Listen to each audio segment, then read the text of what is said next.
பல நூறு கோடி ரூபாய் மோசடி வழக்கில் அப்சல் நிதி நிறுவன இயக்குநர்களான செந்தில்வேலின் மனைவி உமா மற்றும் செந்தில்வேலின் சகோதரர் செல்வகுமார் ஆகிய இருவர் கைது செய்யப்பட்டுள்ளனர்.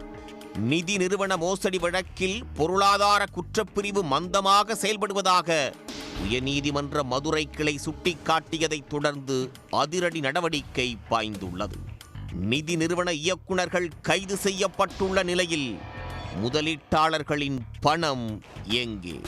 மதுரையை தலைமையிடமாக கொண்டு அப்சல் என்ற தனியார் நிதி நிறுவனம் செயல்பட்டது.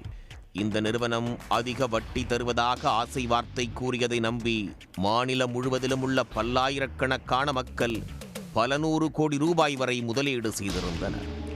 ஆனால் இந்த நிறுவனம் வட்டியையும் தராமல் முதலீட்டு தொகையையும் திருப்பித் தராமல் ஏமாற்றியுள்ளது. இதுகுறித்து முதலீட்டாளர்கள் அளித்த புகாரின் பேரில் கடந்த 2017ஆம் ஆண்டு மதுரை பொருளாதார குற்றப்பிரிவு காவல்துறையினர் வழக்கு பதிவு செய்தனர். முதலீட்டாளர்களின் முதலீட்டு தொகையை திரும்ப பெற்றுத்தர ஓய்வு பெற்ற நீதிபதி சுதந்திரம் தலைமையில் பொருளாதார குற்றப்பிரிவு ஆய்வாளர், அப்சல் நிறுவன மேலாளர் ஆகியோர் அடங்கிய குழுவை உயர்நீதிமன்றம் நியமித்தது. அந்த குழு நிதி நிறுவனத்தின் சொத்துக்களை மீட்க பல்வேறு நடவடிக்கைகளில் ஈடுபட்டும் எந்த முன்னேற்றமும் இல்லை. நிறுவனத்தினர் இதற்கு ஒத்துழைப்பும் வழங்கவில்லை. இதற்கிடையே அப்சல் நிறுவன நிர்வாகி செந்தில்வேல் உயிரிழந்து விட்டார்.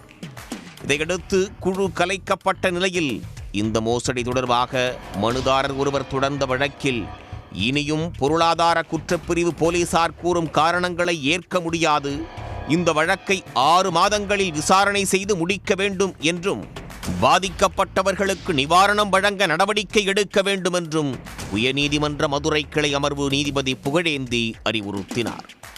இந்நிலையில் முதலீட்டாளர்களிடமிருந்து பல நூறு கோடி ரூபாய் மோசடி செய்த அப்சல் நிறுவன இயக்குநர்களான செந்தில்வேலின் மனைவி உமா மற்றும் செந்தில்வேலின் சகோதரர் செல்வகுமார் ஆகிய இருவரை தென்காசி மாவட்டம் புளியங்குடி பகுதியில் மதுரை மாவட்ட பொருளாதார குற்றப்பிரிவு காவல்துறையினர் கைது செய்து நீதிமன்றத்தில் ஆஜர்படுத்தி சிறையில் அடைத்தனர்.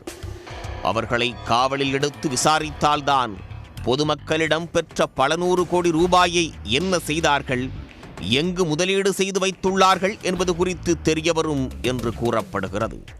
அதனால் அவர்களை காவலில் எடுத்து விசாரிக்கவும் போலீசார் திட்டமிட்டுள்ளனர். உடனுக்குடன் செய்திகளை தெரிந்து கொள்ள சன் நியூஸ் பெல் ஐகானை கிளிக் பண்ணுங்க.